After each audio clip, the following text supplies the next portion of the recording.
Bienvenue à tous. Elle est redevenue une priorité dans le programme de développement de nos États. En Afrique subsaharienne, l'agriculture, les exploitations familiales ont augmenté leur capacité et amélioré leurs revenus tout en suscitant un regain d'intérêt de la part des entreprises privées.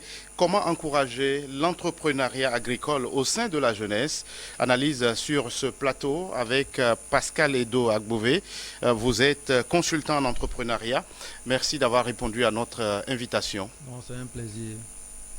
Monsieur Agbové, pourquoi l'agriculture est-elle présentée de nos jours comme un secteur de plein potentiel pour l'entrepreneuriat?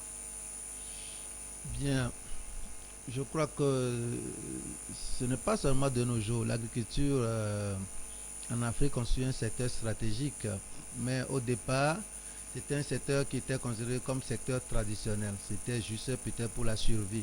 Aujourd'hui, l'agriculture occupe une grande place dans la chaîne de valeur économique, surtout sur le plan industriel.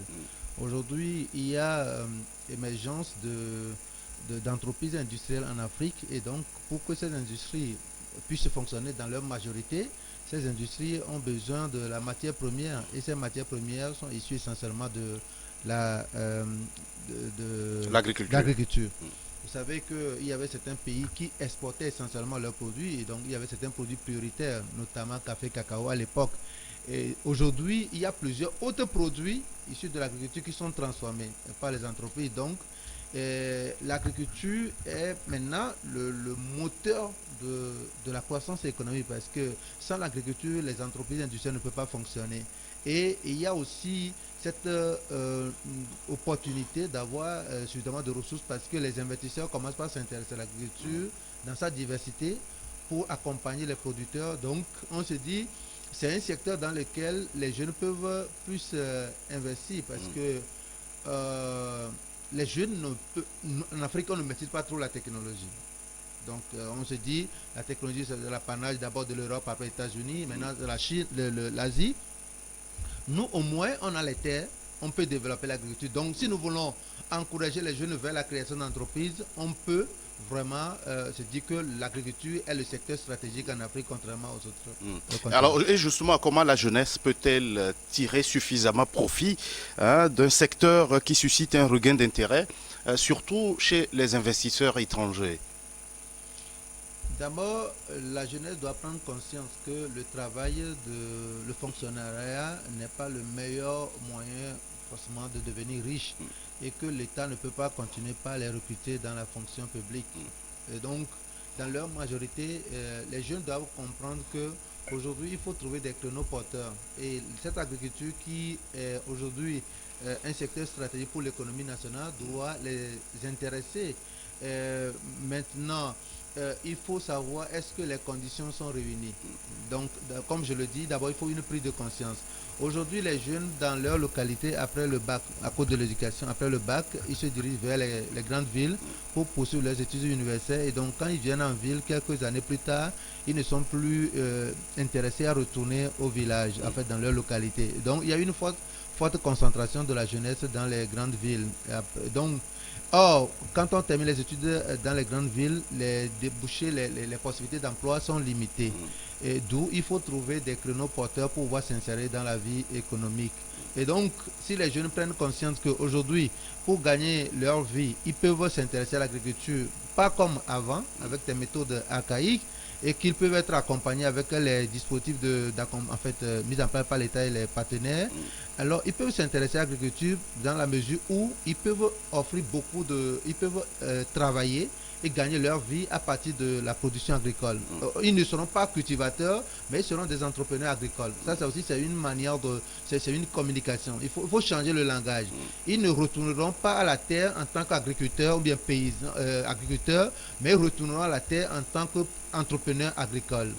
Voilà.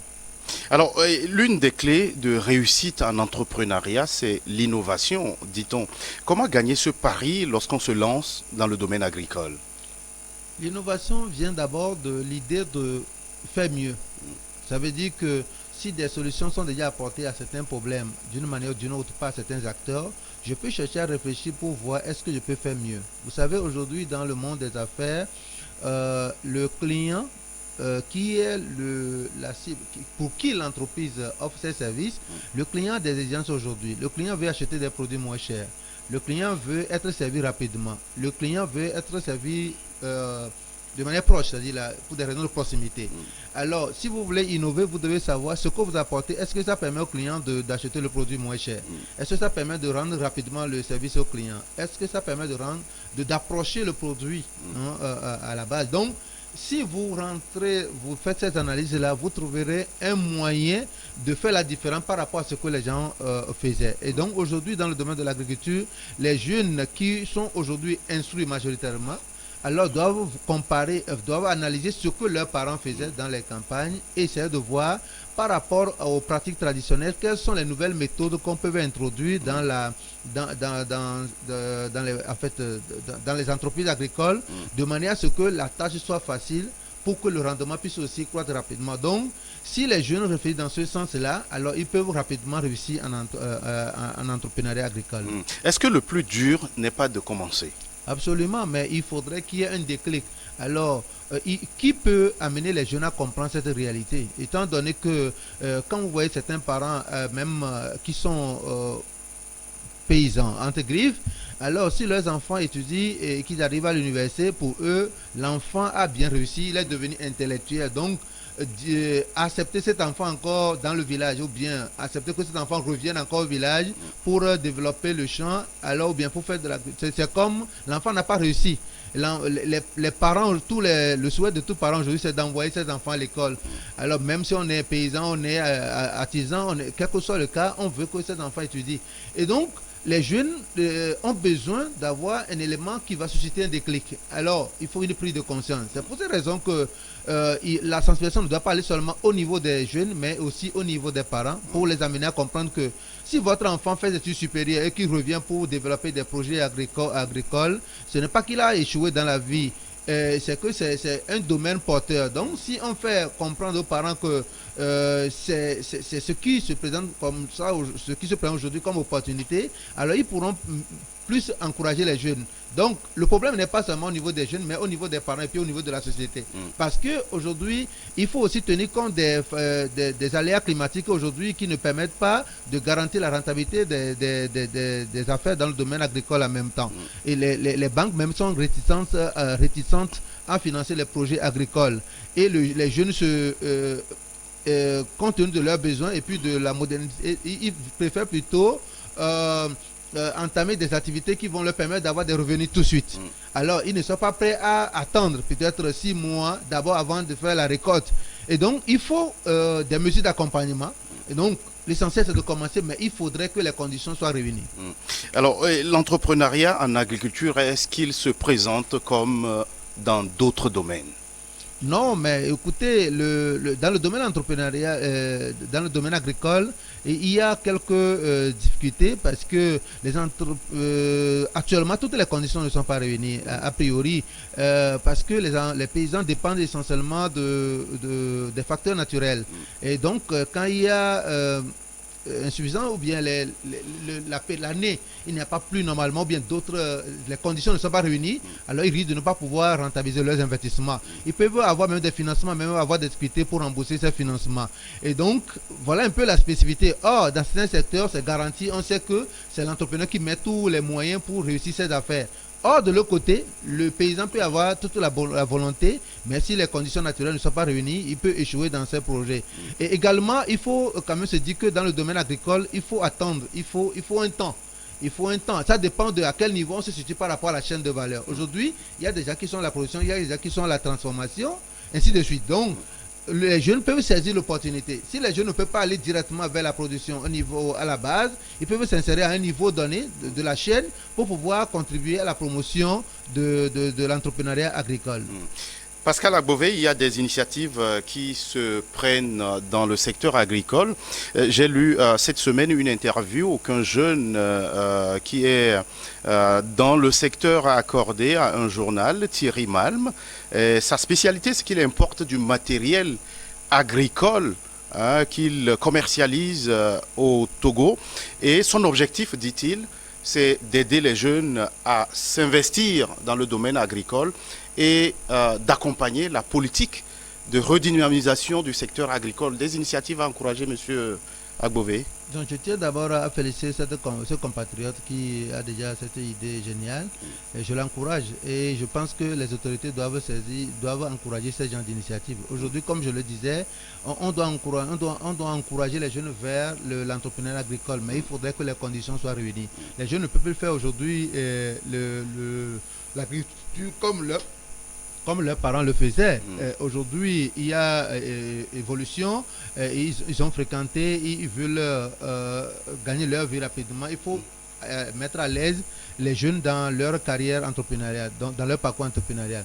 Donc, ce que le jeune fait, vraiment, il est encouragé parce que ces équipements sont nécessaires pour vraiment moderniser l'agriculture, pour permettre aux jeunes de pouvoir s'intéresser à ce secteur. Et le financement est l'autre défi à relever quand on veut se lancer en entrepreneuriat ou trouver l'argent. Je pense qu'aujourd'hui, plusieurs mécanismes sont mis en place pour encourager les agriculteurs, c'est-à-dire ou bien pour faciliter l'accès au financement aux porteurs de projets agricoles. Mais n'oublions pas qu'il y a aussi les banques qui sont toujours réticentes à accompagner les paysans. Mais au niveau national, disons qu'il y a d'abord MIFA qui est là. MIFA aujourd'hui qui accompagne les projets agricoles. Il y a FAEG aussi qui est là, qui accompagne surtout les jeunes dans le domaine agricole. Il y a d'autres mécanismes mis en place par le ministère du Développement à la base et puis l'État. Et donc il y a la finance incluse. Donc il y a un certain nombre de dispositifs. Maintenant, la question est de savoir est-ce que les jeunes sont suffisamment informés de ces dispositifs d'accompagnement. Est-ce que les conditions d'accès au financement au niveau de ces institutions sont faciles pour les jeunes? Est-ce que les conditions de crédit sont adaptées aux activités agricoles?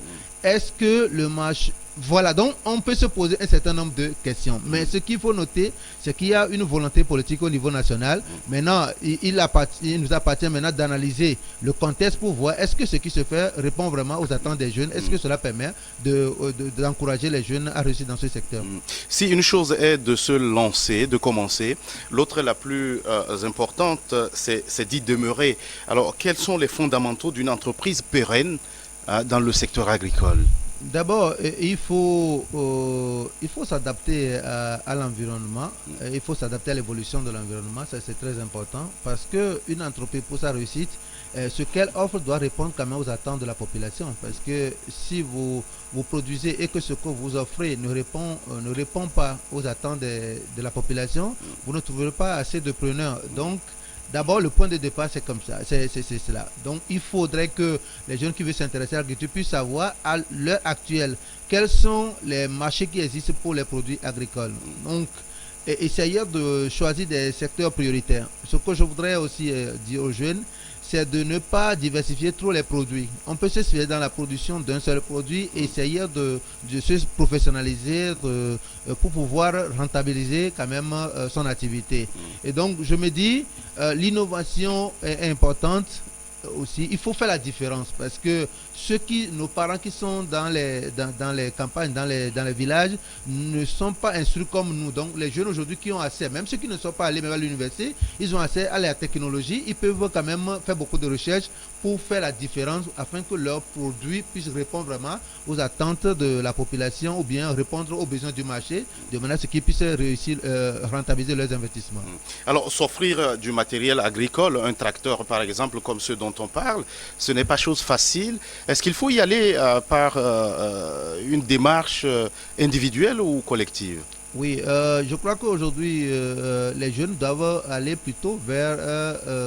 doivent opter pour une synergie d'action. C'est-à-dire, vous savez, faire une entreprise est un système. Ça veut dire que nous parlons plus seulement de la culture, de la production de survie, mais quand on veut produire vraiment pour le marché, il va falloir qu'on s'inscrive dans la logique d'entreprise. Et quand on parle d'entreprise, c'est un ensemble de personnes.